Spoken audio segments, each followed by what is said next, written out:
বিশ্বকাপ যতই ঘনিয়ে আসছে ততই ব্রাজিল ফুটবল প্রেমীদের মধ্যে একটি বড় প্রশ্ন ঘুরপাক খাচ্ছে। অ্যান্থনি কি আদৌ ব্রাজিলের বিশ্বকাপ দলে সুযোগ পাবেন? একদিকে উত্তেজনা, অন্যদিকে সংশয়। সব মিলিয়ে বিষয়টি এখন আলোচনার কেন্দ্রবিন্দু। কারণ কার্লো আনচেলত্তির ব্রাজিল দলে প্রথম কলাপেই অ্যান্থনিকে ডাকা হলেও বাস্তবতা হলো তাকে 1 মিনিটের জন্য মাঠে নামানো হয়নি। ইকুয়েডর ও প্যারাগুয়ের বিপক্ষে দুটি ম্যাচ, একটি ড্র, একটি ঘরের মাঠে জয়, এই দুই ম্যাচেই অ্যান্থনি বেঞ্চেই বসেছিলেন। এরপর থেকে আর কখনোই আনচেলত্তির স্কোয়াডে তার নাম দেখা যায়নি। এখানেই প্রশ্ন উঠে যায়, যদি পারফরম্যান্সের কারণেই তাকে ডাকা হয়ে থাকে তাহলে কোনো সুযোগ না দিয়েই কেন তাকে বাদ দেওয়া হলো? এই বিষয় নিয়ে আনচেলত্তির পক্ষ থেকে এখনও কোনো পরিষ্কার ব্যাখ্যা বা বিবৃতি আসেনি, যা পুরো বিষয়টিকে আরও রহস্যময় করে তুলেছে। এখন সামনে মার্চ মাসে ফ্রান্স ও ক্রোয়েশিয়ার বিপক্ষে গুরুত্বপূর্ণ দুটি ম্যাচ, আর সেখান থেকেই মূলত বোঝা যাবে অ্যান্থনি বিশ্বকাপ পরিকল্পনায় আদৌ আছেন কিনা। বর্তমান ব্রাজিল স্কোয়াডের রাইট উইং পজিশনটা নিয়েই আসলে সবচেয়ে বেশি প্রশ্ন।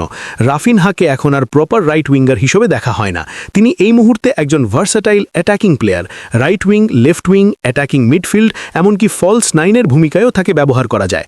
তাহলে প্রকৃত রাইট উইঙ্গার কে? এই মুহূর্তে সেই দায়িত্বটা মূলত এস্তেবাও উইলিয়ামসের কাঁধেই। কিন্তু প্রশ্ন হলো, তার প্রপার ব্যাকআপ কে? অনেকেই লুইস হেনরিক্সের নাম বলছেন, কিন্তু বাস্তবতা বিশ্লেষণ করলে দেখা যায় এই জায়গাটায় লুইস হেনরিক্স আদৌ কতটা কার্যকর তা নিয়ে বড়সড় সন্দেহ আছে। এখানেই অ্যান্থনির নামটা জোরালোভাবে সামনে চলে আসে। রিয়াল বেটিসে যোগ দেওয়ার পর অ্যান্থনির দ্বিতীয় অধ্যায়টা যেন একেবারে নতুনভাবে তাকে তুলে ধরেছে। শেষ 22 ম্যাচে 8 গোল এবং 5 অ্যাসিস্ট। একজন উইঙ্গারের কাছ থেকে এর চেয়ে বেশি আর কী বা প্রত্যাশা করা যায়? শুধু সংখ্যা নয়, তার গেম ইম্প্যাক্ট, ম্যাচের ভেতরে প্রভাব এবং ধারাবাহিকতা সব মিলিয়ে তার গড় রেটিং 7.6, যা যে কোনো অ্যাটাকিং প্লেয়ারের জন্য অসাধারণ। তার ফিনিশিং এখন অনেক বেশি ক্লিন, আত্মবিশ্বাসী এবং ম্যাচ উইনার টাইপ। অন্যদিকে যদি লুইস হেনরিক্সের দিকে তাকাই, তাহলে দেখা যায় জিনিথের হয়ে শেষ 25 ম্যাচে তার অবদান মাত্র 3 গোল এবং 3 অ্যাসিস্ট। পরিসংখ্যানের এই পার্থক্যই অনেক কিছু বলে দেয়। কোথায় অ্যান্থনি আর কোথায় লুইস হেনরিক্স? দুজনকে যদি সরাসরি তুলনা করা হয় তাহলে স্পষ্টভাবেই অ্যান্থনি অনেক এগিয়ে।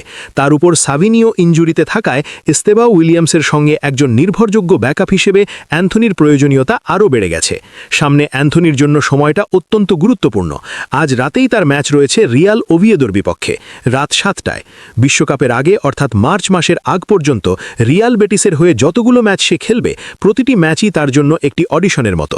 এখানে শুধু ভালো খেলা যথেষ্ট নয়, গোল করতে হবে, অ্যাসিস্ট করতে হবে, ম্যাচে দৃশ্যমান প্রভাব রাখতে হবে। যদি এই সময়ের মধ্যে সে আরও 4-5টি গোল এবং 2-3টি অ্যাসিস্ট যোগ করতে পারে, তাহলে আমার বিশ্বাস কার্লো আনচেলত্তি তাকে উপেক্ষা করতে পারবেন না। অতীতে তিতের অধীনে বিশ্বকাপে অ্যান্থনি খুব একটা উজ্জ্বল ছিলেন না, কিন্তু সময়ের সঙ্গে সঙ্গে সে এখন অনেক বেশি পরিণত, ম্যাচ রিডিং ভালো, সিদ্ধান্ত গ্রহণে উন্নত এবং সবচেয়ে বড় কথা ক্ষুধার্ত। এই মুহূর্তে এস্তেবাও উইলিয়ামসের প্রপার ব্যাকআপ হিসেবে অ্যান্থনি ছাড়া আর কাউকে সত্যিকার অর্থে মানানসই মনে হয় না। রাফিনহাকে প্রয়োজনে বিভিন্ন পজিশনে ব্যবহার করা যাবে, কিন্তু লুইস হেনরিক্সের জায়গায় স্কোয়াডে যদি কাউকে নেওয়া হয় তাহলে পারফরম্যান্স, অভিজ্ঞতা এবং ইম্প্যাক্টের দিক থেকে অ্যান্থনি সেরা অপশন। অ্যান্থনি নিজেও জানে বিশ্বকাপ খেলতে হলে প্রতিটি ম্যাচে নিজেকে প্রমাণ করতে হবে, কারণ শুধু নাম নয়, এখন দরকার ফলাফল। গোল ও অ্যাসিস্ট ছাড়া আনচেলত্তির মন জয় করা সহজ হবে না। শেষ পর্যন্ত প্রশ্নটা আপনাদের কাছেই। আপনারা কি অ্যান্থনিকে ব্রাজিলের বিশ্বকাপ দলে দেখতে চান? অ্যান্থনি না লুইস হেনরিক্স, কে আসলে এই মুহূর্তে ভালো অপশন? অবশ্যই কমেন্টে জানাবেন। আপনাদের মতামতই পারে এই আলোচনা আরও জমিয়ে তুলতে।